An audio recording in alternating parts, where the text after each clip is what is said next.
دیکھیں گے وہ باتیں جن میں سوال کرنے کا پرمیشن دیا جا رہا ہے۔ وہ کون سے لوگ ہیں جن کو سوال کرنے کا پرمیشن دیا جاتا ہے اسلام میں؟ مسلم کی روایت ہے 3 لوگوں کو بوقت ضرورت سوال کرنے کا حکم دیا گیا ہے۔ بوقت ضرورت، یہ جملہ یاد رکھیں۔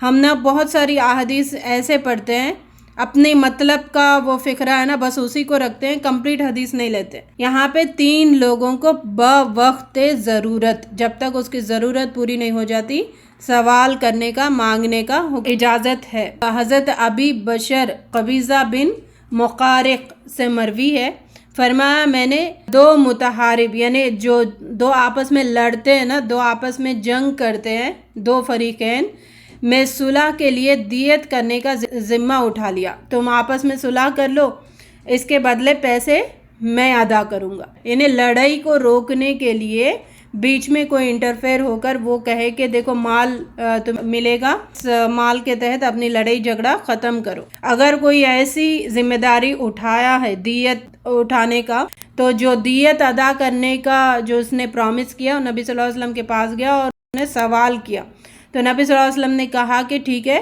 تھوڑا ویٹ کرو، اگر صدقے کا مال آ جاتا ہے تو ہم آپ کو دے دیں گے، آپ وہ دیت ادا کر دینا، دونوں میں لڑائی ختم کر دینا۔ پھر فرمایا 3 آدمیوں کے سوا کسی کے لیے سوال کرنا جائز نہیں ہے۔ ایک وہ جو صلح کے لیے دیت کا ذمہ اٹھا لے، وہ سوال کر سکتا ہے، یعنی اگر اس کے پاس پیسہ نہیں ہے تو وہ کسی ایسے لیڈر سے یا اس سے مانگ کر پھر وہ جھگڑا ختم کروا سکتا ہے۔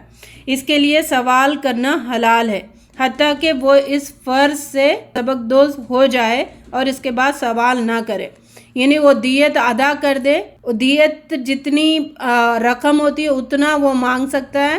ہمارے پاس کیا ہوتا ہے، پرمیشن ہے تو پھر اپنا بھی جیب بھرتے رہتے ہیں، نہیں، دیت کے حد تک پیسہ وصول کریں، لیں، پھر اس کو ادا کر دیں اور قصہ ختم کریں، پھر اس کے بعد اس کو مانگنے کی اجازت نہیں ہے۔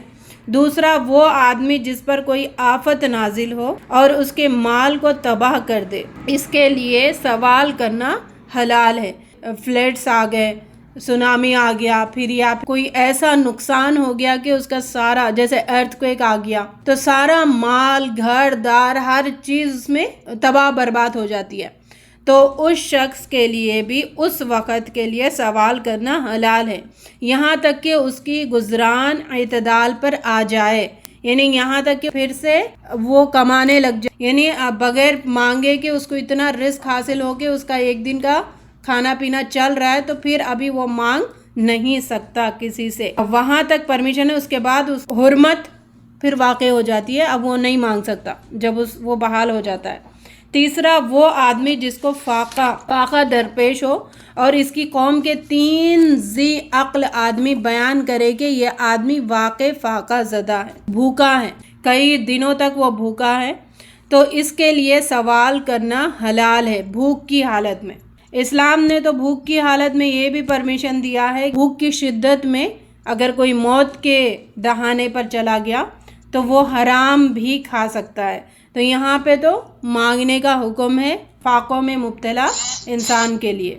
فاقوں میں مبتلا انسان کے لیے بھی مانگنا جائز ہے اس وقت تک جب تک اس کا فاقہ پورا ہو جاتا ہے، یہاں تک کہ اس کی گزران اعتدال پر آ جائے۔ اچھا، یہاں پر کیا ہوتا ہے، مانگتے رہتا ہے انسان، محنت نہیں کرتا، آ رہے ہیں نا، ویسا نہیں ہے، محنت کرے، اس سچویشن سے باہر آنے کی کوشش کرے، جب وہ کوشش کر لیتا ہے، اس کا گزران اعتدال پر آ جاتا ہے، کھانا پینا رزق مہیا وہ کرنے لگ جاتا ہے، پھر اس کو مانگنے سے ہاتھ اپنا ہٹا لینا چاہیے۔ پھر نبی صلی اللہ علیہ وسلم نے فرمایا اے قبیصہ، ان صورتوں کے علاوہ سوال کرنا حرام ہے اور سوال کرنے والا حرام کھاتا ہے۔ اتنی سخت حدیث ہے، دیکھیں، سوال کرنے والا حرام کھاتا ہے، اور ان حالتوں کے علاوہ جو بھی سوال کرتا ہے اس کا سوال کرنا حرام ہے اور وہ حرام کھاتا ہے۔ جو حرام کھاتا ہے اس کی قباحتیں کیا ہے، اللہ تعالیٰ نہ اس کی نمازیں قبول کریں گے، نہ روزے قبول کریں گے، نہ دعائیں قبول کریں گے،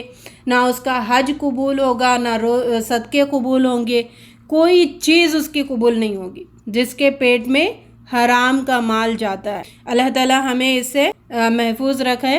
فما سواہن من المسألتی یا قبیدۃ صبح یأکلها صاحبها سہتا، سہت کہا ہے یعنی بربادی حرام ہے اس کے اوپر اگر ان 3 چیزوں کے علاوہ جو سوال کرتا ہے کسی سے۔ متفقن علیہ روایت ہے، ان لکل مالک ہمن الا وان ہم اللہ محارمہ، ہر بادشاہ کی ایک چراگاہ ہوتی ہے اور اللہ کی چراگاہ کیا ہے؟ اس کی محرمات، اللہ تعالیٰ نے جو حرام کیے ہیں نا اس کے قریب بھی مت بھٹکو، یہ اللہ تعالیٰ کی چراگاہ ہے۔ تو اللہ تعالیٰ کی چراگاہ کیا ہے؟ باؤنڈریز کیا ہے کہ اس کے محرمات کے قریب بھی نہیں بھٹکنا۔ اس ٹاپک میں حرام کیا ہے؟